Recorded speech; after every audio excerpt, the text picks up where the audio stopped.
can because I gotta stop them. I don't want them to make it, so I'm gonna do whatever it takes, even if it means making a best friend leave you, even if it takes having everything fall apart around you. And he says, see, I got you now. But when you got a real desire for God, that don't stop you. You sit there and say, God, I may have lost it all. My friends may have walked out the door. Yes. But that doesn't matter to me because I still got you. Yes. And that's all that matters. Because see, the devil doesn't understand. But like I said a few nights ago when I was ministering, see, the devil once had what we have. He was once ahead. And that's another reason why he attacks you when you get a desire for God. Because he knows that you got something that he can't have anymore. And honestly, if you want to be honest about it, he desires to have it back. He wants, with everything in him, to go back to that. But he knows he's messed up. And he can't go back. So he says, if I can't go back, then I won't let you go at all. I'm going to take you down any and every way I can. Amen. So yes. to get somebody before they can ever get to God. Because maybe he sees that there's something inside of them that they start to see. They start watching people as they walk into church and they say, what are they doing over there? And they start getting a little hunger for it. So then he starts wrapping their chains a little tighter and says, I got to stop you before you ever walk in there. But see, this is the thing. When you get a desire for God, he doesn't realize it doesn't stop just in the church. That's right. So when you get a desire for God, you get a desire that they would get a desire for God. And you say, you know what? I'm not keeping it in these four walls. I'm not staying contained in these four walls. I can keep it here, but in keeping it to myself, I'm doing harm to the world. So then when you get that desire for God, you decide I'm walking out these doors and I'm taking it to the world. I don't care what the world may say. I don't care if people tell me I'm radical. I don't care if they think I'm crazy. Come on now. I've got a desire for God, and I'm going to share it with the world. And you'll see that when you get a desire and you start to share it, all of a sudden they start getting a desire. Because they start seeing something they've never seen before. And they get a taste of something they never had before. And they say, wait a minute. The drugs didn't work. The alcohol didn't work. Prostitution didn't work. None of this worked. But what they got looks like it might work. I got to give that a try.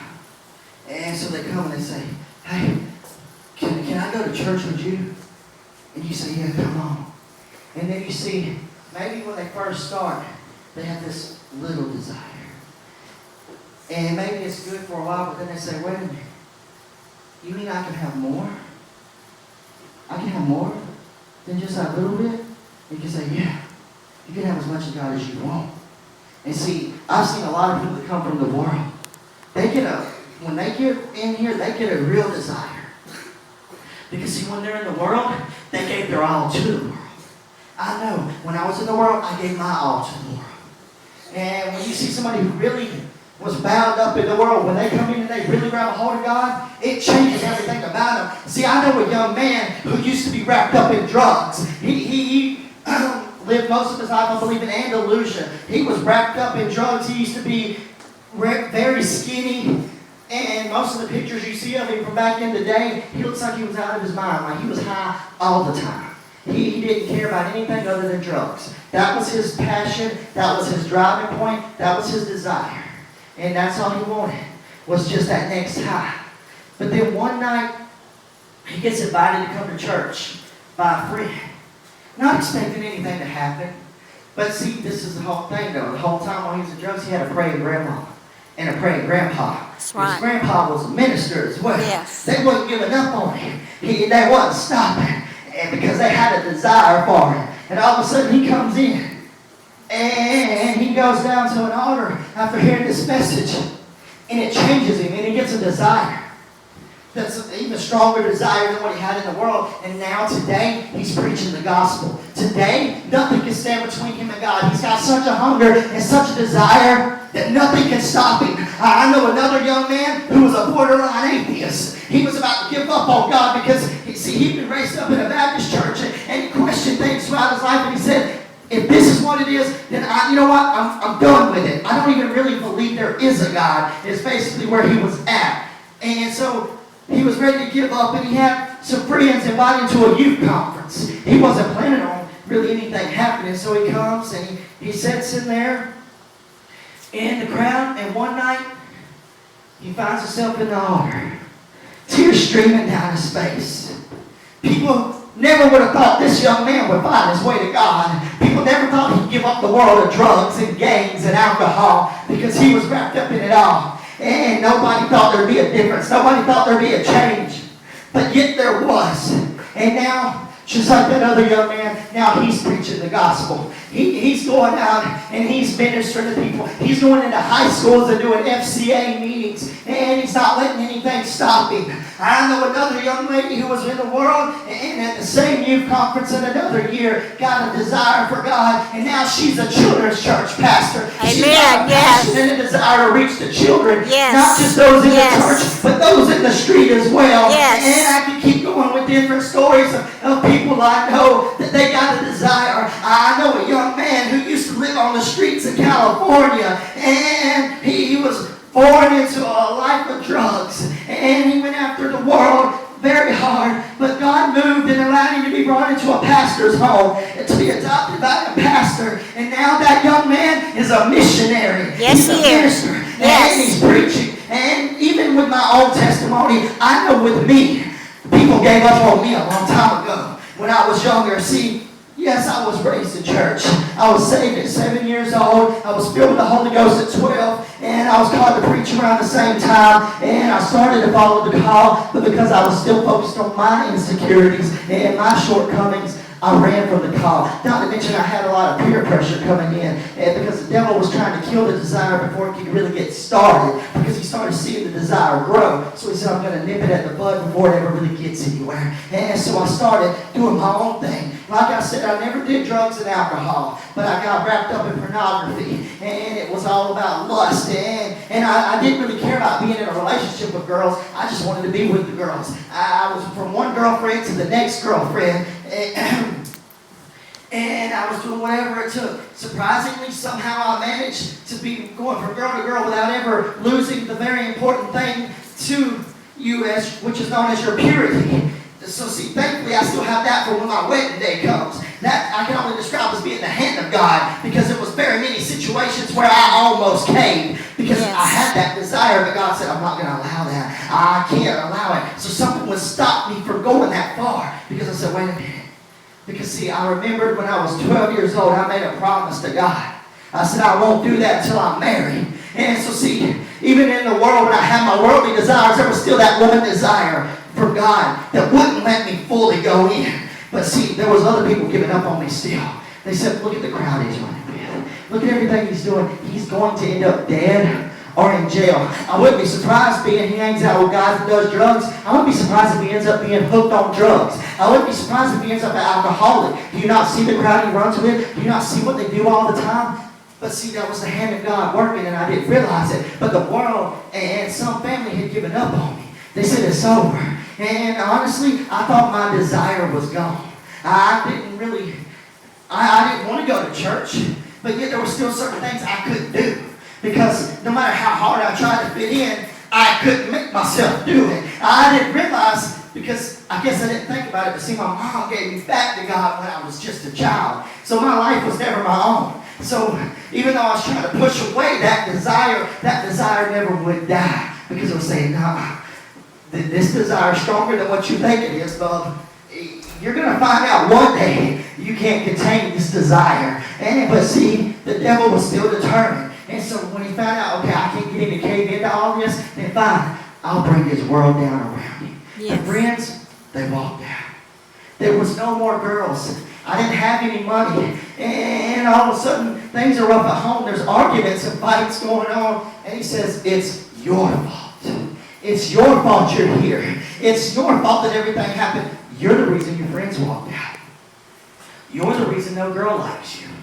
You're the reason you don't have any money, and you're the reason that your parents are arguing. This world would be better without you. So I sat there and I said, you know what? Maybe you're right. Maybe the world would be better off without me. So as you've heard the story many, many times, I grabbed a knife, ready to end it all. And then I heard that voice that I hadn't heard before. Well, I've heard it before, but I hadn't heard it in a while. It wasn't loud. It wasn't booming. It just simply spoke into the stillness and the darkness. And it says, stop. And he goes on to tell me how I wasn't made for that. And how he still loved me. And my family still loved me. And none of this was my fault. Yes, I made mistakes. Yes, I fallen. But there's things that you can't control. And this wasn't my fault. Yes, I made choices that put me there where I was, and my choices was my fault. But the things that were falling apart around me was not my fault. Because I couldn't control everything. I could just control myself. Or so I thought. And so, all of a sudden, I'm having God speaking into me, and all of a sudden, I didn't realize that desire starts rekindling. I didn't realize it at that moment, but I tossed aside the knife. I paused the music that I'm listening to, and I'm like, wait a minute. Was that who I think that was talking to me? Because see, I had to pause for a moment because I looked up at the door because I thought maybe it was my parents, but I was like, wait a minute. My door's locked. So it's not them. And even if it was them, my headphones are in and my music's loud. I'm not hearing anything they're saying. Okay? I know that voice, but is it really him?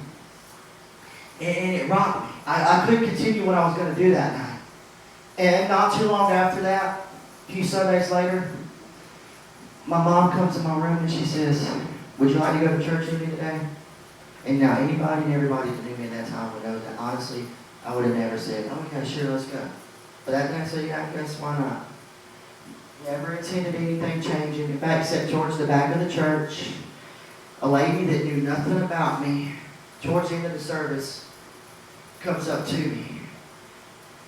And she asked, can she pray for me? See, others who had knew me, they were asking me to pray for other people, and I'm like, I can't. Do you not realize where I'm at? I'm not the Gabriel you used to know. See, can't you see there's something different here? But here comes this lady that knew nothing about me. She seen there was something different there. She seen that I wasn't who I should be or who I used to be. And she says, can I pray with you? I don't know who she is. And I haven't ever seen her since. But she took me up to the front of the church. And she started praying with me. I had tears streaming down my face. My life was changing. And I wasn't even really realizing it. I started feeling something like I hadn't felt anymore before. I started feeling my legs shake. And I started feeling something move over my body. It was a feeling I hadn't experienced since I was young. And I was desiring it. And I said, wow, I haven't felt this in a while. I was thinking this in my mind. And I started changing. But the devil didn't like that. He seen the desire growing again. So he sends in a girl and gets my mind and my attention on her. She put up the facade of being a good Christian girl, but in all actuality, she wasn't really a good Christian girl. That's right. And she just put on the show at the church. But when you wind up talking to her, you find out she wasn't really all that Christian. So now here I was straddling the fence. Because I wanted to fit in with her and her friends. And so Sunday and Wednesday, I'm sitting here raising my hands. But every other day, I'm doing my own thing. I'm still going after my own desires. I'm still trying to do what I want to do. Until one night, I go visiting another church. And the preacher's preaching, and once again, I still do not remember what he preached that night. But I know it started touching me in my heart. And I went down to the altar. And my life was changing then and there. It was time for making a decision. Did I really desire God? Or did I desire the world? And I made that decision that night that I desired God. And I remember it was a Wednesday night, but that's about all I remember from it. I just remember being in that altar, sitting there praying, and God just being real with me. Because see, at the time I was trying to be rebellious to my mom, because for those who don't know, that was shortly after the walking away from New Brockton Mission Center. I still had things trying to tie me there because I was still interested in females there. And so I didn't want to listen to Mama. And so God was saying, look, right now, you're in her house. You're in her roof. You haven't started the ministry I have for you yet. So where I send her, you go. You don't be rebellious. You don't tell her, no, I'm not going to. So it started changing me.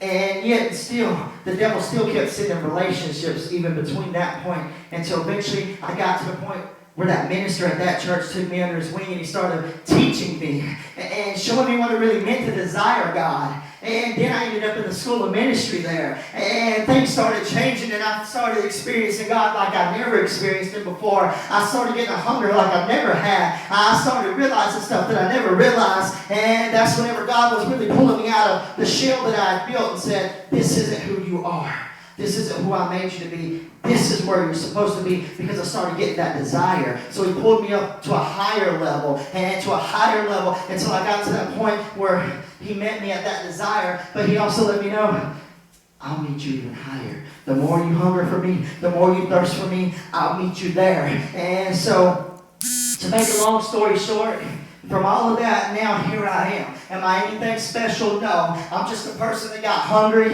and thirsty for God and said this world couldn't satisfy me. I tried, but it didn't satisfy me.